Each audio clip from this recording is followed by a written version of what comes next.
السلام عليكم ورحمة الله وبركاته والسلام يا دمان أصحابته halkan iga daawanaysa meel walba oo joogtaan isolba oo muuqaalkaygu uu markaa idin soo gaarayba muuqaalkan waxaan doonayaa inaan kaga hadlo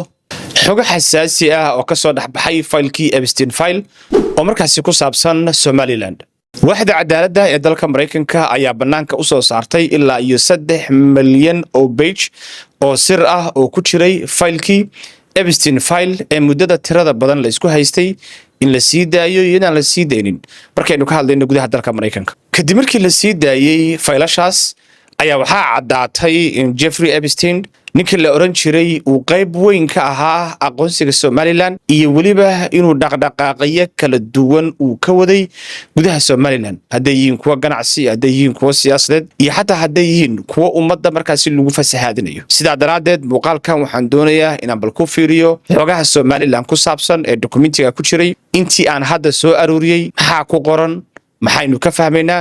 analysisna waan ku kabi doonaa xogahana waan idin la wadaagi doonaa marka bal soo dhawaada meel walba joogtaan isolba muuqaalkaygu uu markaa idin soo gaarayba waa 30 January 2026 waan markii ugu horeysay maanta wada ku kulmayno fadlan haddii aad ku cusubtiin channelka aminan horay subscribe u saarnin subscribe saarta si aad ula socotaan macluumaadyo tirada badan ee aynu halkan ku baahino isla markaana aynu waqtiga badan ku bixinayno saynu ummadeena u gaarsiin lahayn aad ayaad u mahadsantiin inta aan bilaabinin ayaa waxaan doonayaa inaan afeef yar aan ka hormariyo xogaha ku jira faylkan ee Soomaalida ku saabsan ومعلومات ترى بدن Soomaaliyana qaar baa ku saabsan deegaamo kala duwan oo Soomaaliyana qaar baa ku saabsan qaarna si gooni ah ay maamulka Somaliland iyo aqoonsigooda iyo arinta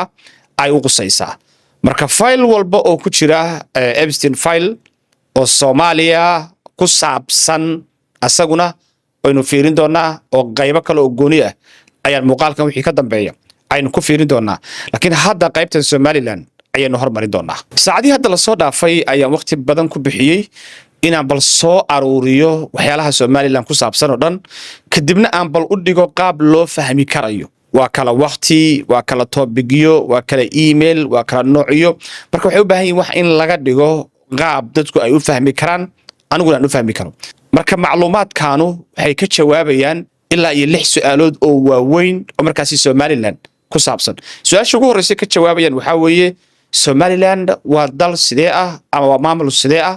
markii la fiiriyo macluumaadkan Epstein file maxay tahay sababta uu Jeffrey Epstein u doonayay in Somaliland la aqoonsado danta uu ka dhaxlahaa maxay ahayd fursadaha ganacsi iyo kuwa kale istiraatiijiyadeed ee Israel ee uu markaa ninkan ka dhax arkayay Somaliland maxay ahaayeen yaa kala shaqeeyay arintan aqoonsiga ah iyo waliba sidee la doonayay in loo fasahaadiyo dadka ku dhaqan gobolada waqooyi ama Somaliland su'aalaha iyo dhan waa kuwa markaa macluumaadkan uu ka jawaabayo haddii aan markaa ka bilaabo Somaliland aragti noocee ah ayuu Jeffrey Epstein uu ka haystay dokumentigan ilaa iyo 12 page ah ayaa ka jawaabaya waxaana ku qoran aragtidii ay ka haysteen inay tahay in Somaliland ay tahay dal faqri ah oo boqolkiiba 73 dadka ku dhaqan ay yihiin dad sabool ah isla markaasna GDP-goodu ama dhaqaalaha soo gala markii la isku qaybiyo population-ka iyo income-ka dalkaas soo galo oo dhan markii la isku qaybiyo ayaa GDP-ga la helaa marka GDP-ga dalkaas ama maamulkaas ayaa waxaa lagu sheegay in $226 uu qofkiiba income ahaan u samayn karayo taasoo aad iyo aad markaasi u hooseysa waxaa kaloo ku qoran dokumentigan in boqolkiiba 80 dadka degan Somaliland aysan ahayn dad markaasi caafimaad haysta oo isbitaallo iyo nidaam caafimaad markaasi haysta waxaa intaa dheer oo la sheegay in Somaliland oo dhanba dhaqaatiirta ku nool ama joogta ay tahay 61 dhaqaatiir kalkaaliyaashuna ay yihiin 222 kalkaaliye dadka yaryar ee dhalanaya gudaha Somaliland 4 qof oo dhalataba hal ka mid ah ayaa dhimanaya asagoo 5 sano markaasi ka yar marka arrimaha caafimaadka iyo arrimahaasi u laabanayaan sidoo kale waxay sheegeen waxa loo yaqaano life expectancy-ga ama average markii la isku celceliyo cimriga dadkaasi ay gaarayaan meeqa sano ay gaarayaan ilaa iyo 47 sano ay gaarayaan baa la yiri dadka taasoo ayaduna ay tahay rate aad iyo aad u hooseeya oo macnaheedu ay tahay dadku inaysan cimri fog aysan gaareen 60 iyo 50 aysan gaareen marka laga hadlayo dhanka average-ka marka aragtida uu ka haystay Jeffrey Epstein dalkaas maamulkaas ayaa waxay ahayd in dal faqiira uu yahay caafimaad aan lahayn shaqadu iyo noloshu ay aad iyo aad u adag tahay taasina ay keentay in markaasi laga faa'iideysto marka in laga faa'iideysto waxay u baahan tahay in la ogaado halkee dalka laga geli karaya halkee ugu fudud ee laga galaa iyo sidee loo geli karaya labaduba macluumaadkan way ka jawaabayaan marka ugu horeysa waxay yiraahdeen dalkan qaabka loo geli karayo ugu fiican waa in laga soo galo dhankaasi Ethiopia dhulka la soo maro waa qaabka ugu sahlan bay leeyihiin waxaana jira dad markaasi uu Jeffrey Epstein uu u diray oo dhulka ka soo galay oo markaasi tijaabiyay marka labaadna waxay yiraahdeen waxaa laga geli karayaa projectyadan ay hay'adaha caalamiga ay bixiyaan in markaasi la dhex maro oo gate laga galo oo kale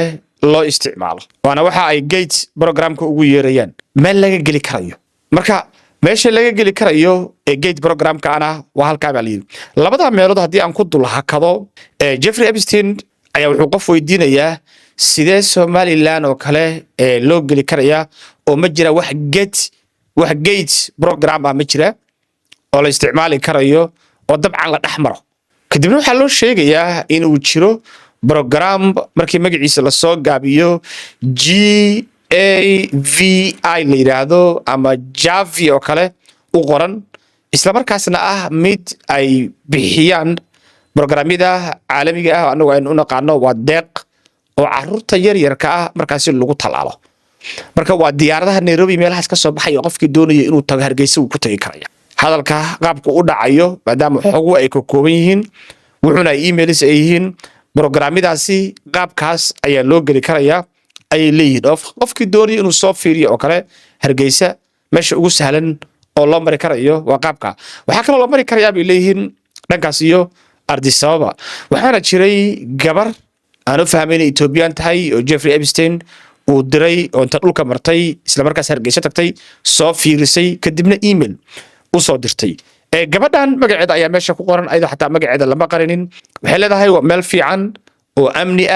Soomaaliya waa dhul ballaaran oo adag tahay xaaladiisa leedahay laakiin meeshan waa meel fiican oo amni hadii xataa Jeffrey Epstein waa inaad tagtaa bay leedahay Somaliland marka gabadhaas ayaa tagtay sida aynu ka arkayno informationka iyo emailska ay waaxda cadaaladda Mareykanku ay sii deysay waxa sidoo kale jira nin ay qaraabo yihiin oo asaguna Yuhuuda oo meesha tagay 2023 Agoosto 17keedii ninkaas oo meesha u tagay sahamin shidaal oo loo diray oo uu Jeffrey Epstein u diray wuxuuna leeyahay cousin-keygii oo uu leeyahay marka qaraabo yihiin ayaan u maleynayaa gaaladu cousin isma tiraahdo hadii aysan cousin ahayn marka dabcan waa nin aan u maleynayo inuu Yuhuud yahay magaciisa markii aad fiirisana waxaad arkaysaa inuu yahay magac asaliyan ka soo jeeda dhankaas iyo Hebrew ama Yuhuuda marka dabcan waa cousin asaguna Yuhuud buu ahaa marka wuxuu leeyahay ilaa 50 milyan ayay ku kacaysaa ilaa 3 ceel oo kale hadii loo baahan yahay in la qodo macluumaad noocaay oo kala ku saabsan shidaal sahmintiisa loo diray ayuu markaas u sheegaya marka ilaa laba qof oo kala duwan ayuu Jeffrey Epstein u diray Somaliland markii la fiiriyo macluumaadkan markaas in hor yaala hadaba maxay ahayd wixii laga doonayay Somaliland ilaa 4 shay oo kala duwan ayuu Jeffrey Epstein ka dhaxarkayay Somaliland qodobka ugu horeeya wuxuu ka dhaxarkayay meel uu dhaqaale xoog leh uu ka sameyn karayo oo sidee buu uga sameynaya marka hore wuxuu doonayay inuu sameeyo shirkad weyn oo biyaha saxada samaysa isla markaana laga sameeyo aad uga fogeyn dekada magaalada Berbero kadibna biyahaasi loo dhoofiyo Sacuudiga oo suuq weyn oo biyaha saxada oo Sacuudiga inuu jiro ayuu markaasi ogaa marka labaadna waa inuu shidaal uu ka qoto oo shidaalkaasna dabcan uu lacag ka sameeyo marka wuxuu ka dhaxarkayay inuu dhaqaale xoog leh uu ka sameyn karayo resource-ka uu boobi karo dadkaasna ay yihiin dad masaakiina oo baahan oo markaasi la dhaxmari karayo qodobka labaadna wuxuu ka dhaxarkayay inay tahay meel istiraatiijig oo Israel istiraatiijig u isla markaasna dawladaha golofka markaasi easy to access ama la tagi karo laga soo laaban karayo ama laga waardiyeyn karayaba si doono markaasi ha loo dhigo marka saddexaadna wuxuu doonayay inuu sameeyo wax loo yaqaano media influence inuu dadka dhagahooda uu markaasi saameyn ku yeesho oo waxa ay maqlayaan iyo waxa ay daawanayaan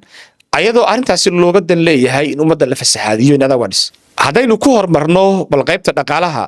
Jeffrey Epstein qaar ka mid ah emailadiisa ayuu wuxuu ku sheegayaa in muddo yar kadib uu bilaabayo shirkad biyaha nadiifisa oo laga samaynayo meel aan aad uga fogeyn dekada magaalada Berbera. wuxuuna yiri biyuhu waa nadiif, dekadu aad bay maxaa la yiraahdaa ugu dhowdahay, isla markaasna ilihii xataa biyaha maxaa la yiraahdaa laga sameeyay ama laga shubayay xataa already way diyaarsan yihiin. waa sarab kaliya waxay u baahan tahay in la helo ama challenge-ga ugu weyn waa caagidihii biyaha lagu shublahay iyo waxa weyn. marka halka waxaynu ka arkaynaa in ama uu sameeyay oo dhaqaale ayuu ka sameyn jiray oo warshad baa ugu taalay Berbera, ama asagoo ka sameyn raba ayay wax isbedeleen. xilligii ninkan la qabtayna waa 2019 baa la qabtay. marka gaab weyn ayaa u dhaxeeya. marka shirkadda biyaha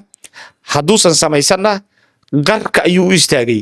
ama haddaba inay ka shaqayso ayaa laga yaabaa oo dad kale oo Israa'iiliya markaas ay leeyihiin. dhanka kale waa kan ninka ay qaraabada yihiin u diray oo sahamin shidaal ayuu ka sameeyay Somaliland, ayadana waxaa laga yaabaa xataa in wax uga bilaaban yihiin ilaa iyo maanta lama yaqaano. laakiin labadaas fursadood oo dhaqaalaha uu ka sameynayay oo waliba asaga u gaar ah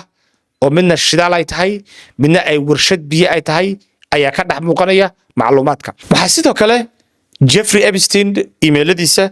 ku jiray email uu qof u soo diray asxaabtiisa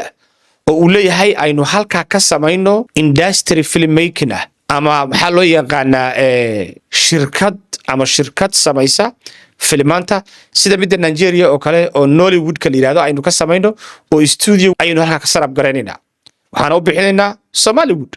markaysa marka wuxuu leeyahay aynu samayno filmo dadka xataa aysan ka cararinin oo dhaqan xumo aysan ku jirinin si markaa ay meesha noogu fudaato inuu dhex galno. arinta filmaanta samaynta iyo Jeffrey Epstein waa arin aad iyo aad soo laabanaysa. Jeffrey Epstein wuxuu ahaa nin ka mid ah dadkii ugu sarsareeyay Hollywoodka, waana meesha uu gabdhaha yar yarka tirada badan ee reer Mareykan uu ku farxumeeyay ama uu ku kufsan jiray. way jecel yihiin gabdhaha meel walba joogaanba waxa loo yaqaano filmmaking-ka ama industry-ga filmka. marka gabdha yar oo 14 iyo 13 jira ayaa leeyahay waxaas la barayaa, waa la taabarayaa, waana qaabkii gabdhaha yarka loo farxumeyn jiray. waana kiisaska ugu tirada badan ee ninkaas ka yaala dalkan Mareykanka.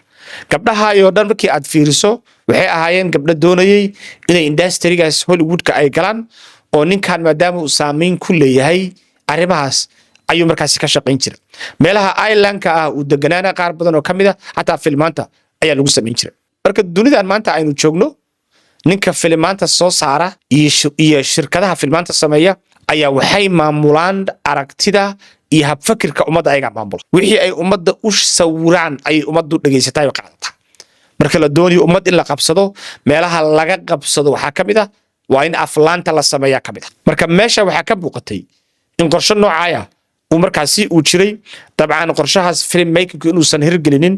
ayaa muuqata. hadduu hirgeli lahaa waynu arki lahayn. ma jiro kolley intaan ka warqabno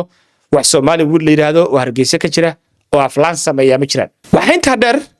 oo meesha ka soo muuqday iskuulka magaciisa la yiraahdo Abaarsa. qof baa u soo diray email markaasi xambaarsan macluumaad documentary ah oo iskuulka laga sameeyay oo marka inuu daawada ahaan ayaa loogu soo diray. linkiskii baa ku jira. marka emailka markii la fiiriyo sawirada lama arkayo, videos buu ahaa ama ayaga qariyay miya. waxyaalaha anigu aan arkay waxa kamid ah haddii aad damacdo waxyaalo video ah inaad maxaa la yiraahdaa print gareys haddaad damacdo videogii empty buu noqonayaa inta badan. laakiin haddii sawir caadi uu yahay in la arko waa suurtagal. marka videos baa dabcan ku jiray laakiin lama arkayo. sidaa daraadeed waxaan damcay marka inaan bal raadiyo ma jira videogaas. kan title-kiisi raadiyay cidda u soo dirtay waa la arkayaa. qaar ka mid ah miyaa laga helayaa internetka videogaas? haddii laga helayo muxuu ku saabsanaa? kadibna waxaan soo helay videogii introduction-kiisi ayaan soo helay. waa video gabdho yar yar ah oo Abaarso iskuul ka dhigan jiray oo Mareykanka la keenay. muuqaal ku saabsan buu ahaa. introduction-kiisi kaliya ayaa ku jira barta internetka. marka waa gabdho yar yar ah oo halkan la keenay, xaggan laga soo qaaday. gabdhahaas markii aan fiiriyay sawiradooda waxaad arkaysaan isbeddel xoog leh ayaa ku dhacay markii la soo qaadayay maybe waa gabdho yar yara dhowr 10 sano jir ah 18 17 16 19 20 way ka wada yaraayeen jaamacado kala duwan baa la keenaa gabdhahan markii ay Hargeysa joogeen sawiradoodii oo aan ka soo helay baraha internetka waxa ka mid ahaa sawirkan oo kale oo gabadhan ay xijaaban tahay iyo sawirkan kale oo ayaduna gabdhaha ay xijaaban tahay gabdhihii marka la soo qaaday waxa ka mid ahaa gabadhan marada guduudan Amal baa la yiraahdaa waxa kale oo ka mid ah gabadhan kale ayaduna Rooda la yiraahdaa marada buluuga qabta waxa kale oo ka mid ah gabadhan Farax la yiraahdaa ayaa ka mid ah gabadha marka Farax la yiraahdo interview laga qaaday markii ay halkan timaaday oo maybe sanad oo kale ay joogtay ayaan arkay markii Hargeysa joogto waa gabar asturan laakiin sanad kadib markii Mareykanka la keenay waxaad arkaysaa xataa inay qaawan tahay laakiin gabdhihii kale ma arag marka waa isbeddel aad arkayso inuu gabdhaha ku dhacay waalid lama socdo waa gabar yar gurigeeda laga soo waday la yiri jaamacad baa lagu geenayaa oo ay gaala soo wadatay anigu waalidkaas aad baan runtii oolaya waxa sidoo kale muuqaalkan introduction-ka ka soo muuqday laba qof oo kala duwan mid waa ninkan oo la yiri waa ninka Somaliland ku matalaya dalka Mareykanka Rashid Nuur ayaa la yiraahdaa waxa sidoo kale ka soo muuqday Adna Aadan ayaa ka soo muuqatay oo xilliga muuqaalkan laga duubayay ahayd wasiirka arrimaha dibadda maamulka Somaliland arkaysa marka macluumaadka ku jira filekan Epstein file ma cadaynayo connection-ka ka dhaxeeya Abaarso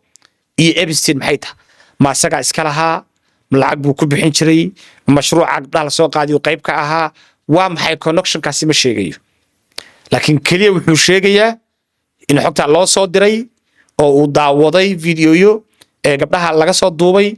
maxay yihiin fiidiyadaasi ma garanayo laakiin title-ka markii aan akhriyay waxaan soo helayo kaliya introduction ku saabsan documentary-gan laakiin asagoo dhammaystiran ilaa iyo hadda internetka kuma jiro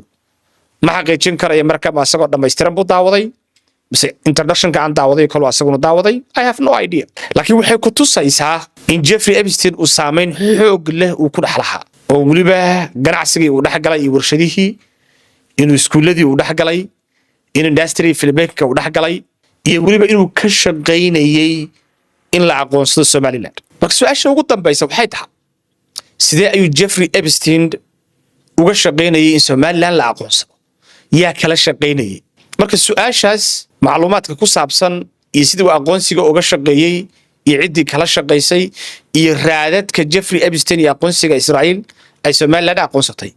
ayaynu muuqaalkeena dambe uga hadli doonaa maadaama muuqaalkani uu nagu yar dheeraaday. Assalaamu calaykum waraxmatullaahi tacaala wa barakaatuh.